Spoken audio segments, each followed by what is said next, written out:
ఈ accounting context లో ఒక బిజినెస్ లో కామన్ గా డిస్కస్ చేసుకునే క్యాపిటల్ 4 రకాలుగా ఉంటది. ఈ 4 టైప్స్ ఆఫ్ క్యాపిటల్ లో కొన్నేమో డబ్బుల్ని ఎలా రైజ్ చేయాలో చెప్తే, మరికొన్నేమో డబ్బుల్ని ఎలా యూజ్ చేయాలో, డబ్బుల్ని ఎలా ఇన్వెస్ట్ చేయాలో మనకు చెప్తాయి. ఇంతకీ ఆ 4 టైప్స్ ఆఫ్ క్యాపిటల్ ఏంటివి, అవి ఎలా వర్క్ అవుతాయో అన్నది ఈ వీడియోలో మాట్లాడుకుందాం. ఈ 4 క్యాపిటల్స్ గురించి డిస్కస్ చేసుకునే ముందు అసలు ఇంత క్యాపిటల్ అంటే ఏంటిదో మనం తెలుసుకుందాం.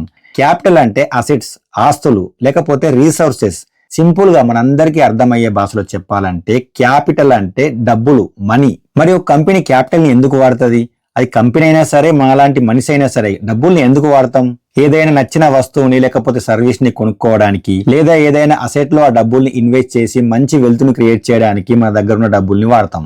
ఇదే విధంగా కంపెనీ కూడా తన దగ్గర ఉన్న క్యాపిటల్ ని గూడ్స్ ఆర్ సర్వీస్ ని ప్రొడ్యూస్ చేయడానికి, వెల్త్ ను క్రియేట్ చేయడానికి, వాల్యూను జనరేట్ చేయడానికి వాడుతుంది. సో ఇప్పుడు అర్థమైంది కదా క్యాపిటల్ అంటే ఏంటిదో, కంపెనీ క్యాపిటల్ ని ఎందుకు వాడుతుందో అని.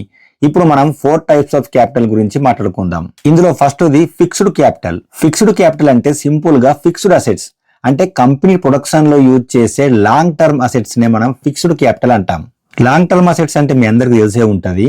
కంపెనీకి మోర్ దాన్ 1 ఇయర్ పాటు ఎకనామిక్ బెనిఫిట్ ని ప్రొవైడ్ చేసే అసెట్స్ ని మనం లాంగ్ టర్మ్ అసెట్స్ అంటాం. ఈ షార్ట్ టర్మ్ అసెట్స్ అంటేనేమో 1 ఇయర్ లోపల, అంటే సింగిల్ ప్రొడక్షన్ సైకిల్ లో కన్జ్యూమ్ అయ్యే అసెట్స్ ని మనం షార్ట్ టర్మ్ అసెట్స్ అంటాం. ఎగ్జాంపుల్ కంపెనీ యొక్క రా మెటీరియల్స్, ఇవి సింగిల్ ప్రొడక్షన్ లో కన్జ్యూమ్ అయిపోతాయి, అందుకే వీటిని షార్ట్ టర్మ్ అసెట్స్ అంటాం. ఇప్పుడు అర్థమైంది కదా short term assets and long term assets అంటే ఏంటివో. సో ఫిక్స్డ్ క్యాపిటల్ అంటే long term assets. Long term assets అంటే 1 ఇయర్ కన్నా ఎక్కువ కాలం కంపెనీకి ఎకనామిక్ బెనిఫిట్ ని ప్రొవైడ్ చేసే assets. For example land, buildings, machineries, ఇవన్నీ లాంగ్ టర్మ్ అసెట్స్ కిందకి వస్తాయి, ఫిక్స్డ్ క్యాపిటల్ కిందకి వస్తాయి. ఇప్పుడు కంపెనీ ల్యాండ్, బిల్డింగ్స్, మెషినరీస్ వీటిలో దేన్ని బై చేసినా కొన్ని సంవత్సరాల పాటు వాటిని యూజ్ చేసి ప్రాఫిట్ ని సంపాదిస్తుంది. సో ఇది ఫిక్స్డ్ క్యాపిటల్ గురించి.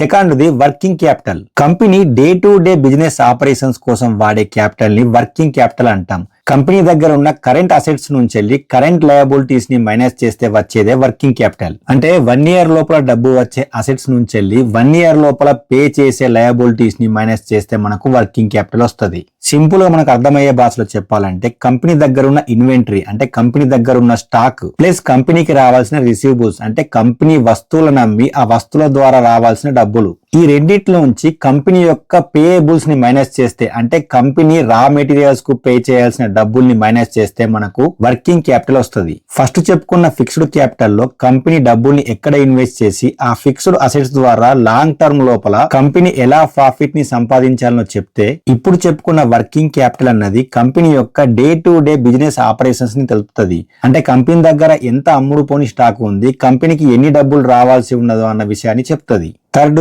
Equity capital. కంపెనీ యొక్క ఓనర్స్ అంటే ప్రమోటర్స్ లేదా కంపెనీలో ఇన్వెస్ట్ చేసిన ఇన్వెస్టర్స్ వాళ్ళ యొక్క షేర్స్ ని సెల్ చేసి రైజ్ చేసే క్యాపిటల్ నే ఈక్విటీ క్యాపిటల్ అంటాం. అంటే ఈ ఈక్విటీ క్యాపిటల్ అనేది డబ్బుల్ని ఎలా రైజ్ చేయాలో మనకు చెప్తుంది. కంపెనీ యొక్క బ్యాలెన్స్ షీట్ లో కంపెనీ దగ్గర ఉన్న టోటల్ అసెట్స్ నుంచి వెళ్ళి కంపెనీకి ఉన్న లయబిలిటీస్ ని మేనేజ్ చేస్తే మనకు ఈక్విటీ క్యాపిటల్ వస్తుంది. ఈ ఈక్విటీ క్యాపిటల్ లో షేర్ హోల్డర్స్ యొక్క ఈక్విటీ అండ్ రిటైన్డ్ ఎర్నింగ్స్ అంటే రిజర్వ్స్ ఉంటాయి. ఫోర్త్ ది డెబ్ట్ క్యాపిటల్. కంపెనీ ఎక్స్టర్నల్ సోర్సెస్ నుండి, అంటే ఈ బ్యాంక్స్ లేకపోతే ప్రైవేట్ ఇన్స్టిట్యూషన్స్ నుండి అప్పు చేసి రైజ్ చేసిన క్యాపిటల్ నే డెబ్ట్ క్యాపిటల్ అంటాం. ఇలా రైజ్ చేసిన అప్పుకి company time to time interest ను పే చేస్తుంది. సర్టెన్ టైం తర్వాత కంపెనీ దగ్గర డబ్బులు ఉన్నప్పుడు ఆ అప్పుని రీపే చేస్తుంది. ఈ బ్యాంక్ లోన్స్, కంపెనీ ఇష్యూ చేసే బాండ్స్ ఈ డెబ్ట్ క్యాపిటల్ కి ఎగ్జాంపుల్ గా చెప్పుకోవచ్చు. సో ఫైనల్ గా ఇవి 4 టైప్స్ ఆఫ్ క్యాపిటల్. నెక్స్ట్ వీడియోలో వర్కింగ్ క్యాపిటల్ గురించి కొంచెం డీప్ గా మాట్లాడుకుందాం. అప్పటిదాకా be healthy, happy investing and జై హింద్.